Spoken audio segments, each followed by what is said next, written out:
persiapan yang matang kita selaku tuan rumah dan panitia nak sembrono terhadap haji terhadir. Jadi kita mengadakan kegiatan tak sembarangan. Jadi kita siap-siap mohon bantuan dari camat dan dari muspikanya untuk betul-betul jangan ada sampah, terutama plastik, tak boleh ada.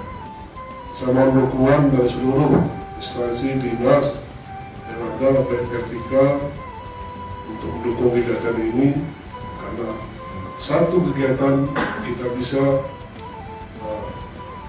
mengambil keuntungan di sektor lain, katakanlah pariwisata kita.